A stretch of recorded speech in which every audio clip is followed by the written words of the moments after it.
जय हिंद साथियों, नमस्कार। मैं धर्मेंद्र आप सभी का स्वागत करता हूं आपके अपने YouTube channel RD science circle में। तो दोस्तों, इस वीडियो में हम बात करने वाले हैं कि कोडरमा जिला के मॉडल स्कूल और उत्कृष्ट विद्यालयों में जो टीजीटी और पीजीटी शिक्षकों की वैकेंसी निकल कर आई है, उस पर हम इस वीडियो में विस्तार से बात करने वाले हैं। इस वीडियो में दोस्तों हम देखने वाले हैं कि सब्जेक्ट वाइज और कैटेगरी वाइज सीटों की संख्या क्या रहने वाली है, आवेदन करने के लिए बेसिक योग्यता क्या मांगा गया है, आवेदन करने की प्रक्रिया क्या है, उसके बाद जो है सो चयनित शिक्षकों की चयन की प्रक्रिया क्या रहने वाली है, चयनित शिक्षकों का बेसिक जो मानदेय होगा वो क्या होगा। उसके बाद अंतिम में सबसे महत्वपूर्ण चीज़ बताने वाले हैं दोस्तों कि आप आवेदन को किस प्रकार भर के भेजें कि आपका आवेदन को रद्द नहीं किया जाए। इस बात पे हम सबसे अंतिम में बात करने वाले हैं।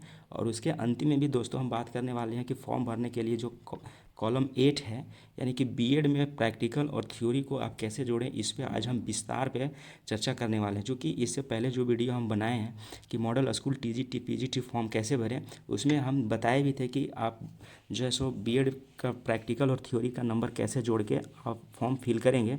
फिर भी बहुतों को इसमें दिक्कत आया है, समस्या आया है। तो इसमें फिर से हम एक बार जो है सो बीएड का प्रैक्टिकल और थ्योरी मार्क्स कैसे कैलकुलेट करके आप है सो फिल करेंगे, इस पर विस्तार पूर्वक बताने वाले हैं। तो आइए शुरुआत करते हैं, बात करते हैं। लेकिन वीडियो को शुरू करने से पहले दोस्तों, यदि आप इस चैनल पर नए हैं तो चैनल को सब्सक्राइब करें, और यदि यह जानकारी आपको अच्छा लगता है तो वीडियो को औरों के साथ साझा भी करें। तो आइए सबसे पहले देखते हैं कि कैटेगरी वाइज और सब्जेक्ट वाइज सीटों की संख्या क्या है। इसमें आप देख पा रहे होंगे दोस्तों, ये टीजीटी है और ये पीजीटी के लिए है। ये पीजीटी के लिए सबसे पहले हम बता दे रहे हैं कि पीजीटी हिंदी में टोटल 5 सीट है और जनरल में 3 सीट है, बीसी 2 में 0 सीट है। तो दोस्तों आप ये मत सोचिएगा कि आपके कैटेगरी में, जैसे बीसी 2 वाले कैंडिडेट हैं, वो सोचेंगे कि मेरे कैटेगरी में सीटों की संख्या 0 है तो हम इसको नहीं भर सकते हैं। लेकिन ऐसा नहीं है। आप जनरल सीट के अनुसार जो है सो आप यहाँ पे भर के फाइट कर सकते हैं। तो बीसी 1 में 1 सीट है, एसटी में भी उसी तरह से 0 है। तो एसटी वाले और बीसी 2 वाले जनरल सीट क्वालिफाई कर सकते हैं, और एससी में 1 सीट है। तो इस तरह से हिंदी में टोटल 5 सीट है। तो आप अपने सब्जेक्ट के अनुसार और कैटेगरी के अनुसार सीटों को देख सकते हैं। एक एक करके हम थोड़ा सा बता देते हैं जल्दीबाजी में कि हिंदी इंग्लिश में 4 सीट है, संस्कृत में 4 सीट है, हिस्ट्री में 3 है, ज्योग्राफी में भी 3 है, इकोनॉमिक्स में 2 है, मैथमेटिक्स में 5 है, फिजिक्स में 6 है, बायोलॉजी में 6 है, केमिस्ट्री में 5 है, और फिजिकल एजुकेशन में 1 है, और कॉमर्स में 3 सीट है। इस तरह से यदि आप देख पा रहे होंगे तो टोटल जो सीट है पीजीटी में वो 47 सीट है। टोटल जो सीट है वो पीजीटी में कितना है, 47 सीट टोटल। यहाँ पे आप देख रहे होंगे कि टोटल सीट 47 है। और इसी तरह से यदि हम बात करते हैं कि टीजीटी में सीटों की संख्या क्या है, तो टीजीटी यानी हाई स्कूल में जो हिंदी में है वो टोटल 3 सीट है, इंग्लिश में 4 सीट है, उर्दू में 2 सीट है, मैथमेटिक्स में सबसे ज़्यादा 10 दिख रहा है आपको।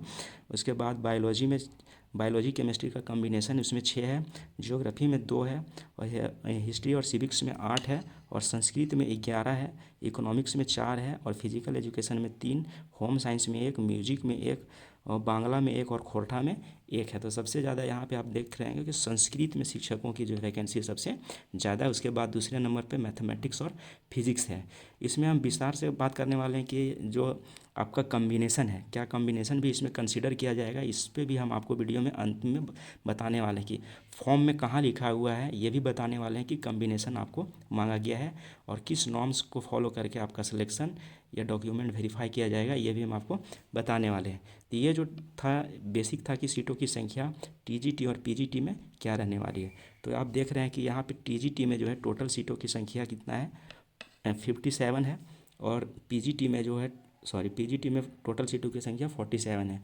इस तरह से दोनों को जोड़ लेंगे आप तो 100 प्लस 102 के आसपास जो है सो सीटों की संख्या इसमें रहने वाली है। तो ये एक सुनहरा अवसर है जिनके पास जो शिक्षक बनना चाहते हैं या शिक्षक बनने के लिए इच्छुक हैं। तो अब हम देखने वाले हैं कि इसमें जो है योग्यता क्या रहने वाला है। तो देखिए, योग्यता में हम बात करने वाले हैं कि पीजीटी और टीजीटी के लिए। तो पीजीटी के लिए योग्यता क्या है कि संबंधित विषय में 50% अंक के साथ जो है सो आपका स्नातकोत्तर होना चाहिए। संबंधित विषय में 50% अंक के साथ आपका स्नातकोत्तर होना चाहिए। और यही क्राइटेरिया जो है एसटी एससी कैंडिडेट के लिए 45% ही मांगा गया है। यहाँ पे अनरिजर्व और ओबीसी के लिए ओबीसी के लिए 50% कंसिडर किया गया है और एसटी एससी के लिए 45% कंसिडर किया गया है। पीजीटी के लिए संबंधित विषय में आपका जो है सो 50% अंक के साथ और 45% अंक के साथ रिस्पेक्टिवली आपका पीजी होना चाहिए। सबसे पहले ये है। उसके बाद बीएड। बीएड में क्या मांगा गया है दोस्तों कि मान्यता प्राप्त प्रशिक्षण संस्थान से बीएड की डिग्री आपके पास होना चाहिए। ये चयन प्रक्रिया पे जो लागू होगा वो यहाँ पे लिखा हुआ है कि चयन हेतु निर्धारित शैक्षणिक अर्थात स्कूली शिक्षा एवं साक्षरता विभाग की अधिसूचना संख्या इतना यथा संशोधित नियमावली जो अधिसूचना संख्या इतना के अनुरूप होगी। जो इसमें नीचे क्या है कि नोटिफिकेशन में टैग भी उसको कर दिया गया है। तो ये था कि बीएड होना चाहिए आपके पास और 50% या 40% जो कैटेगरी वाइज आपका है ये आपका बेसिक आता है पीजीटी शिक्षक के लिए। इसके बाद देखने वाले हैं दोस्तों कि टीजीटी शिक्षक के लिए क्या आता है। तो टीजीटी के लिए देख लीजिए। टीजीटी के लिए क्या है कि मान्यता प्राप्त शिक्षण संस्थान से आपका जो संबंधित विषय में 45% के साथ ग्रेजुएशन होना चाहिए। किसके लिए? अनरिजर्व और ओबीसी कैंडिडेट के लिए। यहाँ टीजीटी के लिए अनरिजर्व और ओबीसी के लिए 45% ग्रेजुएशन में मांगा है। वहीं एसटी और एससी कैंडिडेट के लिए 40% मांगा गया है। इसके साथ क्या है शिक्षक प्रशिक्षण में क्या मांगा गया है आपका कि बीएड होना चाहिए आपका। इसके साथ जो है 45% और 40% के साथ जो है वो बीएड की डिग्री आपका होना चाहिए, वो भी किसी मान्यता प्राप्त संस्थान से। उसके बाद फिजिकल टीचर के लिए क्या है? फिजिकल टीचर के शारीरिक शिक्षकों के लिए यहाँ पे बेसिक योग्यता मांगा गया है कि आपका जो है सो कला, विज्ञान और वाणिज्य यानी कि साइंस, आर्ट्स और कॉमर्स किसी भी सेक्टर से आपका ग्रेजुएशन 45% मार्क्स के साथ होना चाहिए। और साथ ही बीपीएड यानी कि बैचलर ऑफ फिजिकल एजुकेशन का डिग्री आपके पास होना चाहिए। तो आप यहाँ पे देख लीजिए कि यदि आप कला, विज्ञान अथवा वाणिज्य किसी भी क्षेत्र से आप ग्रेजुएशन की डिग्री किए हैं और बीपीएड का कोर्स आपके पास है तो आप जो है सो फिजिकल शिक्षक के लिए यहाँ पे आवेदन कर सकते हैं। तो ये तीनों वैकेंसी के लिए पीजीटी और टीजीटी और फिजिकल टीचर के लिए बेसिक योग्यता था। आरक्षण और उम्र यहाँ पे देखिएगा तो सीधा है कि उम्र जो है सो कम से कम न्यूनतम है 25 और अधिकतम है 55 वर्ष ये दिखाया गया है। जबकि आपको यहाँ से कैटेगरी वाइज जो है सो उम्र में छूट मिलने वाला है। जो आप ऊपर नियमावली बताएं उसके अनुसार जो है उसमें कैटेगरी वाइज एज में छूट होने वाला है। आरक्षण के लिए बात करेंगे तो यहाँ पे झारखंड के जो स्थानीय निवासी हैं उन लोग को जो है सो स्थानीय डोमिसाइल और कैटेगरी कास्ट सर्टिफिकेट के अनुसार जो है सो उनको आरक्षण भी दिया जाएगा। यहाँ पे देखिए कि आपका बेसिक पे स्केल कितना रहने वाला है 27,000 और 26,205। इसमें हम पहले ये सब पे भी बात कर चुके हैं। और चयन प्रक्रिया क्या रहने वाला है ये सबसे इंपॉर्टेंट बात हो जाता है कि चयन प्रक्रिया इसमें क्या रहने वाला है। तो इसमें चयन प्रक्रिया क्या है कि उपायुक्त की अध्यक्षता में गठित चयन समिति द्वारा साक्षात्कार एवं व्यवहारिक कक्षा अवलोकन के आधार पर चयन समिति द्वारा निर्धारित दिशा निर्देश के अनुरूप मेधा सूची के अनुसार किया जाएगा। तो इसमें आप देख लीजिए कि यहाँ डायरेक्ट है हजारीबाग एकमात्र ऐसा ज़िला निकल के आया है जहाँ पे परीक्षा लेने की बात कही गई है। उसके अलावा सभी ज़िला में जो है वो उपायुक्त यानी डीसी के अध्यक्षता में जो चयन समिति का गठन किया जाएगा और उसके अनुसार आपका क्या होगा साक्षात्कार होगा और व्यवहारिक कक्षा अवलोकन यानी माइक्रो टीचिंग होगा। दोस्तों हम आपकी जानकारी के लिए बता दे रहे हैं कि इसी चैनल पर आपको साक्षात्कार और माइक्रो टीचिंग से जुड़ा जो तैयारी करवाया जाएगा और साक्षात्कार इंटरव्यू में पूछे जाने वाले एकदम बेसिक से सवाल आपको बताए जाएंगे। तो चैनल को आप इस लिए भी सब्सक्राइब कर लीजिए ताकि आपका सिलेक्शन हो जाए। तो ये था चयन की प्रक्रिया कि आपका जो है सो साक्षात्कार, इंटरव्यू और जो व्यवहारिक कक्षा अवलोकन है इसके अनुसार से आपका चयन होने वाला है। चयन हेतु निर्धारित शर्त जो है वो इसमें हम पहले भी वीडियो में बताए हैं, लेकिन अगर ये ज़्यादा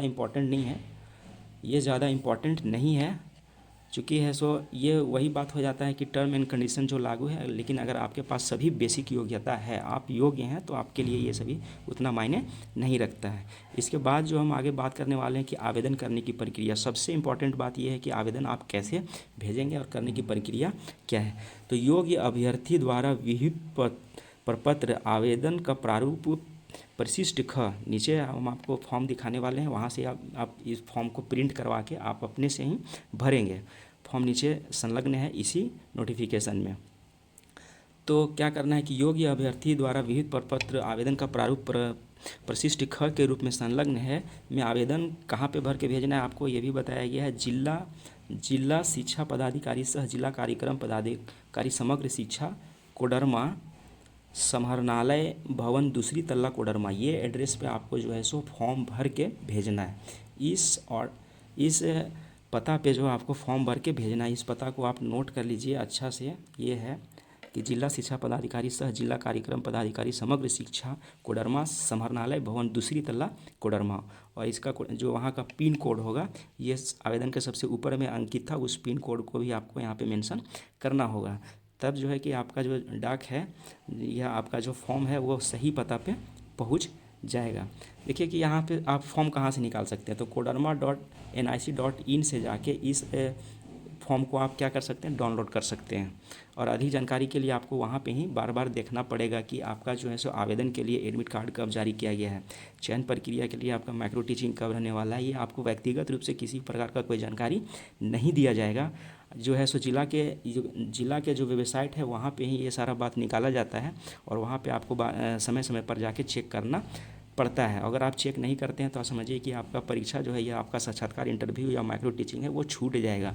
इसीलिए हम कह रहे हैं कि आप इस चैनल को सब्सक्राइब कर लीजिए। ये उसके बाद यदि आप इस चैनल को सब्सक्राइब कर लेते हैं तो ये जिम्मेवारी मेरे ऊपर आ जाती है कि आपको समय समय पर जो भी हो ये बताना है।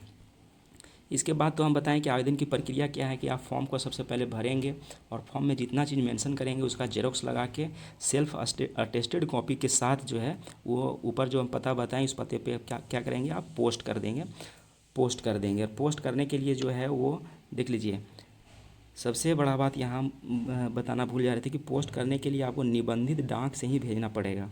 आप हाथों हाथ या जो है सिंपल डाक से, साधारण डाक से, हाथों हाथ या साधारण डाक से आप फॉर्म को नहीं भेजेंगे, क्योंकि यदि आप हाथों हाथ या साधारण डाक से फॉर्म को भेजते हैं तो आपका आवेदन को स्वीकार नहीं किया जाएगा।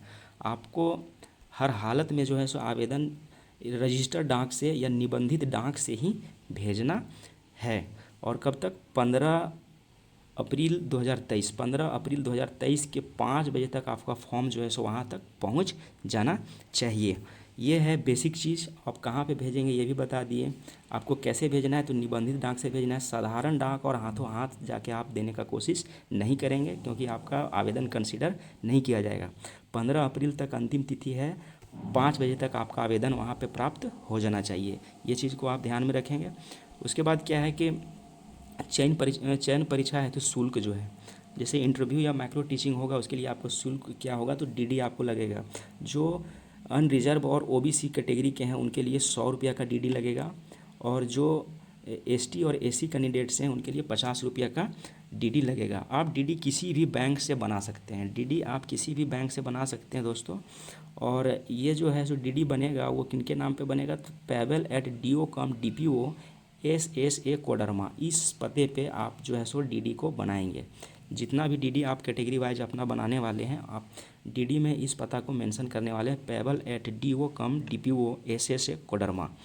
तो ये जो था आपका डीडी का था, आप डीडी किसी भी बैंक से दे सकते हैं। और यदि बहुतों का ऐसे प्रॉब्लम आ रहा है कि वो ऐसा अपना एटीएम नहीं है उनका या अकाउंट नहीं है, तो कैश भी डीडी बन रहा है दोस्तों। आप बैंक में जाएंगे तो कैश पैसा लेके भी डीडी आपके नाम से जारी किया जाएगा, या नहीं तो आप किसी अन्य के अकाउंट से भी डीडी बनवा सकते हैं। और अपने सुविधा के लिए क्या करेंगे कि डीडी के उल्टा साइड में अपना जो है सो नाम लिख सकते हैं। डीडी के उल्टा साइड में पेंसिल से अपना नाम लिख सकते हैं, ताकि आपका डीडी गुम होने का कम चांस रहता है।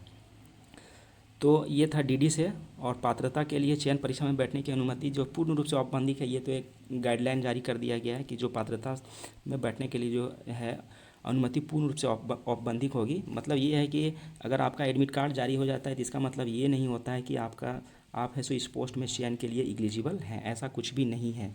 एडमिट कार्ड जारी होने के बाद जो है सो आपका जब डॉक्यूमेंट वेरिफिकेशन के लिए बुलाया जाएगा, और सारा डॉक्यूमेंट जो भी आप परीक्षा फॉर्म में भरे, मतलब आवेदन फॉर्म में भरे हैं, उसका ओरिजिनल कॉपी यदि आप नहीं दिखा पाइएगा तो उसी समय आपको वहाँ से बाहर कर दिया जाएगा। तो एडमिट कार्ड जारी करने का मतलब ये है कि सिर्फ आपको इन्फॉर्मेशन दे के आपको बुलाना है, ये नहीं है कि आप उस पद के लिए योग्य हैं। यदि आप सारा डॉक्यूमेंट दिखा देते हैं ओरिजिनल तो आप योग्य हैं, उसके बाद आपका इंटरव्यू और माइक्रो टीचिंग करवाया जाएगा। ये चयन प्रक्रिया क्या है, इससे संबंधित भी वीडियो हम बनाए हैं। ये है आपका फॉर्म जिसको आपको भर के भेजना है। तो शॉर्टली इसमें हम थोड़ा सा बता दें कि आप किस पोस्ट के लिए अप्लाइड कर रहे हैं वो भरेंगे, और सब्जेक्ट यहाँ पे भरेंगे। ये हम बनाए हुए हैं, उस वीडियो को आप जाके वहाँ पे देख लीजिए प्लेलिस्ट से। इसमें ज़्यादा दिक्कत जो होने वाला है होता है लोगों को भरने में, वो यहाँ हो रहा है सेक्शन 8 में, कि बीएड में थ्योरी प्रैक्टिकल में क्या भरेंगे, मैक्सिमम मार्क्स में क्या भरेंगे, ऑप्टेन मार्क्स में क्या भरेंगे, प्रतिशत कैसे निकाल के भरेंगे, सब्जेक्ट स्पेशलाइजेशन में क्या भरेंगे। ये चीज़ यहाँ पे दिक्कत हो रहा है बहुतों को, तो हम बता देने वाले हैं इसमें कि जैसे देखिए ईयर ऑफ पासिंग तो आप जान रहे हैं कि जब होगा प्रैक्टिकल थ्योरी दोनों एक ही होगा। मैक्सिमम मार्क्स इसमें क्या होगा और इसमें क्या भरेंगे ये अभी हम आपको तुरंत बताने वाले हैं, और दोनों का प्रतिशत कैसे निकाल के भरेंगे ये भी बताने वाले हैं। और आप जिस विषय से ऑनर्स किए हैं, जैसे यदि आप नेचुरल साइंस से, जैसे फिजिक्स केमिस्ट्री ये सभी से यदि आपका ऑनर्स रहा है, तो यहाँ आप भरेंगे फिजिकल साइंस भरेंगे। और यदि अन्य पेडागोगी सब्जेक्ट, मतलब आप बीएड किए हैं और जो भी आपका पेडागोगी सब्जेक्ट होगा वही आपको स्पेशलाइजेशन में भर। तो दोस्तों नंबर जोड़ने का जो सही तरीका है वो ये है, ये प्रैक्टिकल के लिए ऊपर जोड़ा गया है और ये थ्योरी के लिए जोड़ा गया है। इसमें जो नंबर है वो EPC1 T4 टोटल है और O4 ऑब्टेन है। EPC1 EPC2 EPC3 EPC4 school internship and report जो है वो, और प्रैक्टिस ऑफ टीचिंग जो POT है, ये सभी का सभी जितना हम आपको दिखा रहे हैं ऊपर वाला, वो सभी क्या है, प्रैक्टिकल सब्जेक्ट है। ये क्या है, प्रैक्टिकल है। ऊपर जो हम दिखाएं वो प्रैक्टिकल है। तो टोटल क्या है, EPC1 जो है 50 नंबर का है, EPC2 50 नंबर का है, 3 50 नंबर का है, 4 50 नंबर का है, स्कूल इंटर्नशिप 150 नंबर का है, प्रैक्टिस ऑफ टीचिंग जो है वो 100 नंबर का है। इसमें आपका ऑप्टेन कितना होगा आप अपने मार्कशीट से जोड़ नीचे लिख लेंगे। उसके बाद क्या करना है आपको कि टोटल मार्क्स ऊपर भी जोड़ना है, टोटल मार्क्स भी जोड़ना है और ऑप्टेन मार्क्स भी जोड़ना है। इस तरह से आपको ऊपर वाला को जोड़ेंगे, ये वाला को जोड़ेंगे तो टोटल मार्क्स ऐड हो जाएगा, और नीचे वाला को जोड़ेंगे सभी को तो ऑप्टेन मार्क्स ऐड हो जाएगा। प्रतिशत निकालने का क्या तरीका है कि obtain marks by total marks गुना 100, ऐसा करेंगे तो आपका परसेंट निकल के आ जाएगा। ये था प्रैक्टिकल का।